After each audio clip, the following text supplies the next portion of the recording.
Shalom, selamat malam buat teman-teman dan rekan-rekan sekalian. Pada kesempatan malam hari ini kembali saya menyapa kita semua untuk kita semakin hari juga boleh kembali menikmati kebenaran firman Tuhan di dalam kesederhanaan kita. Kita masih di dalam tengah-tengah pandemi COVID-19 yang masuk dalam gelombang ketiga gitu ya, Omikron, varian Omikron. Tapi kita tetap bersyukur karena penyertaan Tuhan boleh tetap ada bagi setiap kita lewat kebenaran firman Tuhan yang tidak dibatasi ruang dan waktu. Firman Tuhan terus menuntun dan membimbing setiap kita. Dan kita pada malam hari ini bersyukur karena kita diberi kesempatan kembali untuk disapa oleh firman Tuhan pada malam hari ini. Saya sudah ditemani seperti biasa. Ini saya pada malam hari ini seduh jahe merah gitu ya untuk kesehatan saya khususnya yang saat ini juga biar terasa hangat dan ada satu vitamin yang baik di dalam tubuh kita. Saya akan seruput dulu jahe merah saya.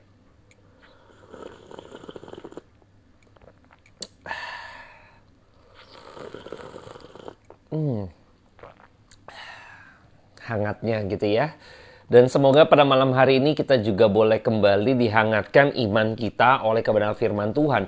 Dan sebelum kita bahas kebenaran firman Tuhan, saya akan berdoa terlebih dahulu buat setiap kita. Bapa dalam surga, terima kasih buat kesempatan malam hari ini yang kau berikan buat setiap kami untuk kami boleh kembali dengar-dengaran firman Tuhan. Hamba-Mu terbatas dalam setiap ucapan dan perkataan, tapi biarlah kuasa daripada Roh Kudus-Mu lewat kebenaran firman Tuhan yang boleh kami dengar. Kira ini menjadi bagian daripada cara Tuhan menuntun dan membimbing setiap kami domba-domba-Mu. Kami serahkan waktu ke depan ke dalam tangan Tuhan. Di dalam nama Tuhan Yesus Kristus kami ucap syukur. Amin. Baik, saya akan coba mengangkat satu kisah iman seorang Ayub yang lebih kepada parenting gitu ya, lebih kepada nanti saya akan coba aspek dia sebagai seorang imam, sebagai kepala keluarga dan juga sebagai seorang suami ya. Jadi hal ini yang akan saya coba bahas buat setiap kita pada malam hari ini yang terambil di dalam kisah Ayub. Ya, saya akan coba sampaikan dulu firman Tuhan. Saya akan bacakan profilnya Ayub terlebih dahulu di dalam Ayub 1 ayat 1 sampai ayatnya yang ke-5. Saya akan bacakan terlebih dahulu bagian ini buat setiap kita. Kesalehan Ayub dicoba. Ada seorang laki-laki di tanah Uz bernama Ayub. Orang itu saleh dan jujur. Ia takut akan Allah dan menjauhi kejahatan. Ia mendapat 7 anak laki-laki dan 3 anak perempuan. Ia memiliki 7.000 ekor kambing domba, 3.000 ekor unta, 500 pasang lembu, 500 keledai betina, dan budak-budak dalam jumlah yang sangat besar. Sehingga orang itu adalah yang terkaya dari semua orang di sebelah timur. Anak-anaknya yang lelaki biasa mengadakan pesta di rumah mereka masing-masing menurut giliran, dan ketiga saudara perempuan mereka diundang untuk makan dan minum bersama-sama mereka. Setiap kali apabila hari-hari pesta telah berlalu, Ayub memanggil mereka dan menguduskan mereka. Keesokan harinya, pagi-pagi bangunlah Ayub, lalu mempersembahkan korban bakaran sebanyak jumlah mereka sekalian, sebab pikirnya, mungkin anak-anakku sudah berbuat dosa dan telah mengutuki Allah di dalam hati. Demikianlah dilakukan Ayub senantiasa. Nah, kita tahu bahwa dikatakan Ayub ini orang terkaya gitu ya, dari semua di sebelah timur. Jadi orang juragan ini sultan gitu ya. Nah, saya melihat bahwa di dalam kehidupan Ayub yang dengan segala kelimpahannya, dengan segala keadaannya begitu baik ya, dia tetap memiliki sensitivitas atau kepekaan yang luar biasa kental kepada Allah. Ini yang seringkali mungkin tidak kita jumpai kepada orang-orang di zaman kita saat ini. Ya, kalaupun ada sangat jarang ya, jarang banget gitu ya. Kenapa? Karena kecenderungan manusia kita di dalam kehidupan kita, saat dalam keadaan kelimpahan, saat dalam keadaan baik, saat dalam keadaan yang baik, sangat baik gitu ya. Kita di dalam keadaan yang di atas gitu ya. Seringkali kita ini sudah tidak memiliki kepekaan terhadap Tuhan gitu ya. Kalaupun ada, rasanya pun tidak memiliki kualitas yang benar gitu, atau yang murni gitu loh. Hanya sekedar terformat saja ya. Seringkali dalam kelimpahan kebanyakan daripada setiap manusia gitu, kita nih di zaman saat ini apalagi, hedonisme, gaya hidup, lifestyle yang akan berbeda sekali, yang berpusat pada diri, egosentris. Dan kita akan bisa sebutkan banyak hal lain lagi gitu ya, yang berupaya gitu ya untuk kita menikmati hidup gitu, karena apa yang sudah kita capai sampai pencapai saat ini gitu ya. Kita akhirnya terbuai, kita terhipnotis, kita terlelap, kita terantuk gitu ya. Sehingga kita tidak memiliki kesensitifan atau kepekaan terhadap diri kita di hadapan Tuhan ya. Kita nggak kembali terjaga gitu loh. Kita nggak stay awake gitu loh. Kita nggak tersadar gitu ya. Kita gampang sekali ngantuk gitu kan, atau terbuai dengan hal-hal demikian ya. Kita seringkali cenderung, oh kita mengucap syukur juga kok, kita berdoa juga kok, kita juga tetap ingat Tuhan dan lain sebagainya, tetapi tidak memiliki kualitas yang berbeda, kualitas yang sebagaimana mestinya. Kenapa? Karena kita sudah biasanya sudah terformat gitu loh. Hal ini terkonfirmasi kalau Anda dan saya, bahwa kehidupan kita ini terformat saja karena kita tetap memiliki egosentris dalam menjalankan kehidupan kita. Itu menunjukkan bahwa selama ini kita tetap misalnya mengucap syukur, tetapi tidak memiliki rasa yang sebagaimana mestinya karena tidak sinkron dengan gaya hidup kita. Ya, gaya hidup kita itu akhirnya menentukan bahwa sebenarnya kualitas kita terhadap Tuhan gitu ya, rasa kebersyukuran kita di hadapan Tuhan itu sudah tidak memiliki kualitas yang sebagaimana mestinya yang harus kita serahkan kepada Tuhan. Dilihat dari gaya hidup kita, seberapa banyak yang kita habiskan dalam kelimpahan yang Tuhan berikan, dalam izin yang Tuhan berikan, keadaan baik gitu ya. Seberapa banyak itu untuk Tuhan dan seberapa banyak itu untuk diri kita. Itu kelihatan sekali. Disitulah akan terkonfirmasi rasa syukur yang seperti apa yang akhirnya Anda dan saya serahkan kepada Tuhan. Ya, itu akan terkonfirmasi. Nah, ada hal-hal yang dalam hidup kita mungkin kita bisa saja di dalam mulut kita gitu kan, di dalam lip service kita tetap mengagungkan Tuhan, kita menaikkan rasa syukur kita di hadapan Tuhan. Tetapi itu semua tidak akan pernah bisa mengelabui Allah kita yang hidup, yang menelusuri hati setiap kita. Semua akan terkonfirmasi semuanya. Nanti akan Tuhan bongkar gitu ya. Dan saya berharap kita tetap memiliki kualitas yang sebagaimana Tuhan inginkan. Sama seperti Ayub. Ya, di dalam kelimpahannya dia tidak lalai, di dalam bertanggung jawab sebagai seorang ayah, ya, sebagai seorang imam, ya, sebagai seorang imam yang dia ketika itu anak-anaknya melakukan satu pesta. Alkitab mencatat bahwa apa yang dilakukan Ayub ya, Ayub tetap memiliki satu kepekaan. Dia memiliki satu kepekaan terhadap anak-anaknya. Dia menjaga anak-anaknya untuk tetap berada di dalam hidup yang takut akan Tuhan. Sama seperti dirinya. Dia bukan saja memikirkan dirinya sendiri, tetapi dia memikirkan keadaan anak-anaknya. Ini sesuatu yang mungkin saat ini kita sebagai orang tua sudah kehilangan kepedulian terhadap anak-anak kita. Mengapa saya katakan demikian? Seringkali ini terjadi dan fakta bahwa orang tua mudah sekali menyerahkan anak mereka kepada digitalisasi atau gadget mereka. Ya, menyerahkan pendidikan, menyerahkan kediaman mereka supaya mereka tenang gitu ya. Kita serahkan kepada gadget mereka. Ya, kita nggak tahu isinya apa, kadang seringkali kita nggak mau kontrol gitu ya. Ini terjadi gitu ya. Orang tua yang di dalam postmodern saat ini begitu mudah sekali gitu ya, menyerahkan pendidikan itu ke dalam digitalisasi ya. Saya nggak bilang di dalam digitalisasi itu ada yang tidak baik, tidak, ada juga yang baik. Tapi maksud saya, andil daripada kita sebagai pribadi orang tua itu tetap harus touching dengan anak kita. Itu penting gitu ya. Tidak bisa digantikan dengan digitalisasi gitu ya. Nah, saya melihat bahwa di dalam postmodern saat ini orang-orang tua gitu ya, gampang sekali gitu kan, maunya yang instan, anak rengek-rengek udah biar dia diam, taruh aja, kasih aja gadget gitu kan, lalu dia tenang. Nggak, yang penting nggak ganggu saya gitu ya. Kita seringkali merasa terganggu kalau anak kita ini me time-nya saya menjadi terganggu, lalu saya pikir ya udah kita kasih gadget saja, aman, tenang. Udah kita kasih wifi saja, kita kasih internet saja, udah selesai. Biarkan dia cari hiburan dan lain sebagainya, dan dia tenang, saya tenang. Kita nggak bisa tenang demikian gitu ya. Aduh, ini tantangan tentunya berat bagi setiap kita orang tua yang saat zaman ini gitu ya. Ini tantangan tersendiri bagi setiap kita.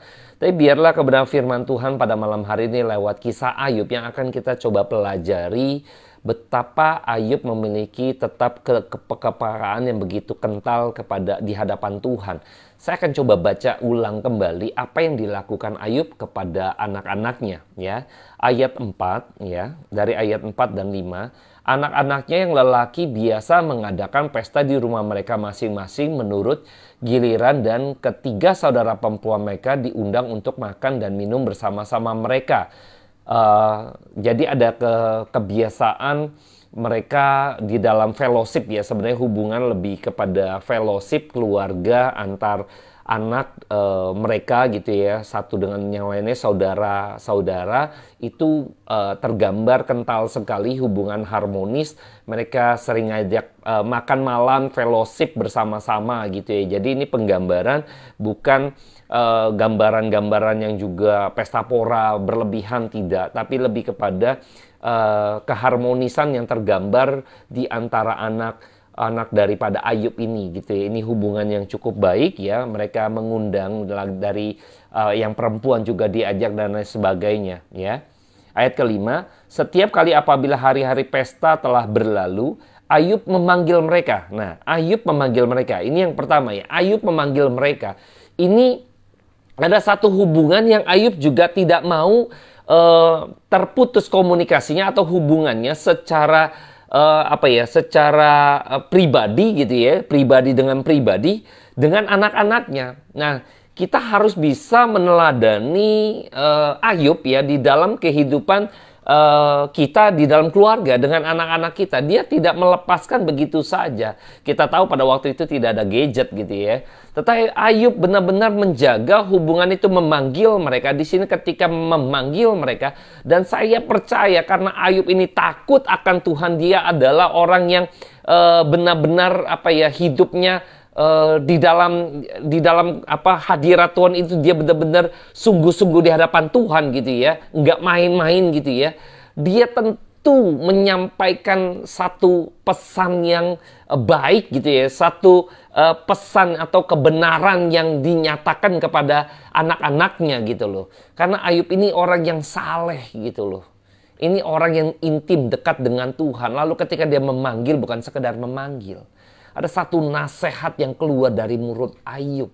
Ada satu kebenaran, takut akan Tuhan yang mau diinfluenskan, yang mau dipengaruhi oleh Ayub untuk anak-anaknya juga, supaya hidupnya takut akan Tuhan. Ini ada satu, ini khotbah lah ya kira-kira gitu ya, mengkhotbahi atau menceramahi, memberikan nasihat, mengguiden, mengarahkan, menuntun, mengajari anak-anaknya untuk mereka boleh takut akan Tuhan sama seperti Ayub dalam hidupnya. Ini yang dilakukan Ayub ketika memanggil mereka ya. Jadi Ayub juga menegur ya. Jadi di dalamnya saya yakin penuh dengan teguran, karena di situ dikatakan menguduskan mereka ya. Jadi Ayub menguduskan mereka, bukan bicara memikirkan pribadi Ayub sendiri, tetapi dia juga memikirkan kehidupan atau kerohanian daripada anak-anaknya. Dia menguduskan mereka, berdoa kepada Allah untuk mereka, supaya mereka jikalau gitu ya ada ketidakberkenanan hati Ayub yang gelisah, takut kalau anaknya itu melakukan sesuatu yang tidak berkenan di hadapan Tuhan, maka dia menguduskan mereka, berdoa memohon kepada Allah pengampunan dosa dengan memberikan juga keesokan harinya pagi-pagi mempersembahkan korban bakaran, ya, korban bakaran. Korban bakaran memohon pengampunan dosa gitu ya. Sebanyak sejumlah mereka. Ini detail sekali. Jadi benar-benar kesungguhan Ayub, bukan sekedarnya saja gitu ya. Datang, manggil dan lain sebagainya, memberikan nasihat, berdoa buat mereka. Tidak demikian. Tetapi begitu detailnya, saking pekanya, saking sensitifnya terhadap hadirat Tuhan, kepada kuasa daripada Allah. Hidup takut akan Tuhan itu tergambar dari kesungguhannya memberikan korban bakaran, memberikan sejumlah banyaknya mereka. Ini satu persatu. Bayangkan ya, ini benar-benar memperhatikan kehidupan kerohanian anak-anaknya sedemikian rupa, secara detail satu persatu. Anda dan saya, seringkali kita tuh tidak begitu memperhatikan secara detail perkembangan kerohanian anak-anak kita gitu ya. Mungkin apalagi yang anaknya banyak gitu kan, kadang yang sudah besar biarin saja, dia sudah dewasa gitu kan, jadi ngurusnya yang kecil. Kita seringkali pilah-pilah gitu ya. Ini kita harus hentikan, kita harus benar-benar seperti teladan Ayub yang benar-benar memperhatikan setiap anak-anaknya dengan begitu epik gitu ya. Kita jangan sampai menjadi pribadi atau menjadi orang tua yang ngegampangin gitu loh, ngegampangin ya. Jangan sampai seperti itu. Ayub tidak menggampangkan seperti itu ya. Dia menjalankan kehidupannya sebagai seorang ayah yang begitu telaten, begitu teliti, memperhatikan pertumbuhan maafkan teman-teman dan rekan-rekan sekalian, begitu telaten terhadap perkembangan pertumbuhan daripada anak-anaknya dalam kerohanian secara khusus gitu ya.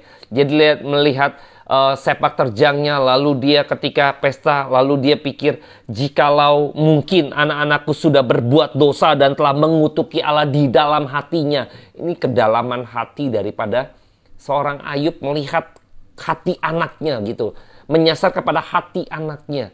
Bayangkan ya, detail bisa melihat sampai sejauh itu, sampai masuk ke dalam hati. Jadi bukan hanya ngelihat saja secara yang tampak gitu, tetapi yang tidak tampak gitu ya. Ayub memperhatikan sampai sesuatu yang mungkin tidak tampak. Ini bicara imannya gitu ya. Ini penting harus kita perhatikan. Seringkali kita hanya memperhatikan orang tua gitu ya, sisi akademisnya si anak ya kan, yang kelihatan saja, tugas, PR, itu nggak salah. Itu nggak salah ya. Dengan siapa dia bergaul itu nggak salah mengecek. Tetapi adakah kita benar-benar memikirkan yang mungkin nggak kelihatan, yaitu iman daripada anak kita? Bagaimana dengan iman anak kita? Apakah kita memperhatikan di dalam hati anak kita? Apakah dia benar-benar sudah menjadi pribadi atau memiliki iman Kristen yang benar? Apakah dia sudah memiliki konsep pengertian yang benar terhadap iman keselamatan dia? Apakah dia benar-benar memiliki iman yang didasar pada pendengar akan firman Tuhan? Apakah dia benar-benar mengerti keselamatan yang datang daripada seperti apa gitu loh? Ini kita gak terlalu detail sampai sejauh itu. Nah, pada malam hari ini kita belajar dari kisah Ayub, bagaimana dia menjadi seorang ayah yang memperhatikan di dalam iman anak-anaknya, ya. Bukan sekedar sepak terjangnya saja gitu ya, tetapi bukan hanya sekedar apa yang dia lakukan saja, tetapi apa yang ada di dalam hati daripada anak-anaknya. Nah, ini yang harus kita miliki selaku orang tua dari anak-anak kita. Anak-anak yang Tuhan sudah percayakan ada di tengah-tengah kita, di dalam keluarga kita, itu menjadi bagian daripada tugas tanggung jawab kita sebagai imam dan juga sebagai nabi, yaitu memberitakan kebenaran, memberikan nasihat, memberikan teguran, memberikan satu bimbingan kepada anak kita, sehingga anak kita nanti besar, nanti dia tetap memiliki hidup yang takut akan Tuhan. Nah, ini yang dilakukan Ayub kepada anak-anak mereka gitu ya. Nah, saya berharap pada malam hari ini kita meneladani kisah Ayub ini, bukan sekedar hanya bicara lip service gitu, kita tahu kebenaran ini gitu kan, lalu kita tidak menjalankannya. sepertinya kita tidak memiliki kepekaan menjadi seorang ayah, ya. Saya berharap kita belajar bahwa firman Tuhan tegur kita pada malam hari ini sehingga kita memiliki kepekaan untuk kita benar sensitif terhadap tanggung jawab yang Allah berikan kepada kita sebagai seorang ayah untuk mendidik anak-anak kita yang Tuhan percayakan ada di dalam keluarga kita. Dan berikutnya, ini hal yang menarik adalah Ayub di dalam kehidupannya sebagai seorang suami, ya, seorang suami. Dia juga menjadi teladan bagi pasangan hidupnya, ya, pasangan hidupnya. Nah, ini kisah ini setelah ketika kejadian sesuatu yang buruk terjadi dalam kehidupan Ayub, ya. Mungkin saya tidak secara detail menceritakan hal ini, tapi saya akan petik saja di dalam kisah Ayub 2 ayat yang ke-9 sampai ayat yang ke-10, ya. Saya akan bacakan.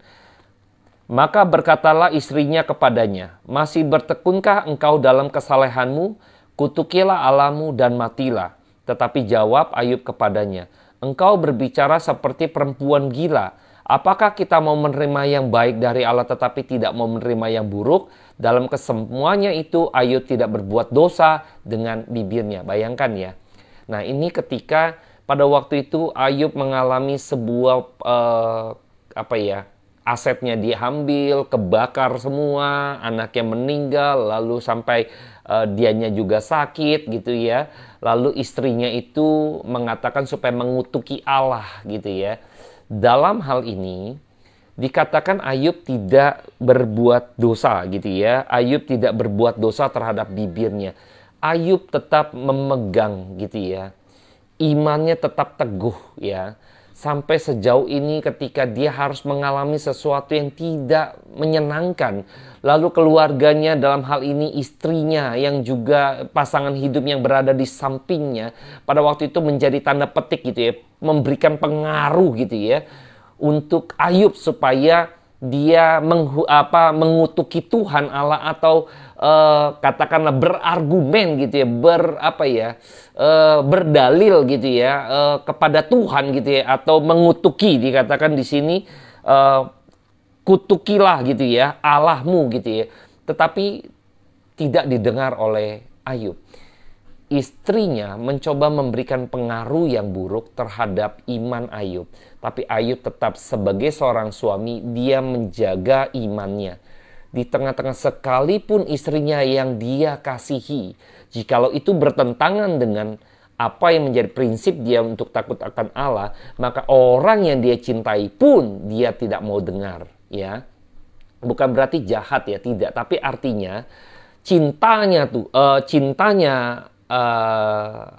Ayub terhadap istrinya, cinta Ayub lebih takut akan Allah lebih tinggi dibanding dengan cinta akan istrinya. Nah, ini yang harus dipelajari, yang kita boleh pelajari sama-sama. Jadi cintanya Ayub terhadap Tuhan Allah lebih tinggi daripada cintanya dia terhadap istrinya. Ini kita harus coba sama-sama memiliki cinta yang sedemikian ya. Mengasihi Allah lebih tinggi daripada mengasihi istri kita gitu ya. Ini yang Ayub lakukan, tentunya bukan karena jahat, tidak ya. Karena dia lebih takut akan Tuhan. Seringkali banyak ya, saya ngelihat banyak suami-suami takut istri gitu ya. Nah, ini juga sebenarnya udah berantakan sekali ya.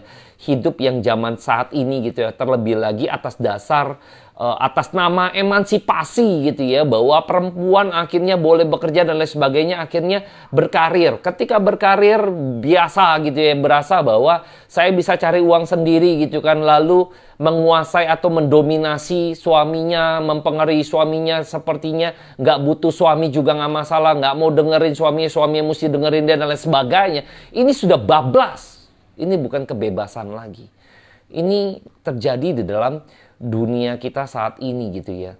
Ini orang yang tidak takut akan Tuhan. Kalau kita memiliki pasangan yang tidak takut akan Tuhan, akan terjadi demikian. Nah, ini saya berharap buat setiap rekan-rekan daripada kita semua nih, khususnya untuk para istri gitu ya, sebagai pendamping suami, tetaplah memiliki hidup yang takut akan Tuhan gitu ya.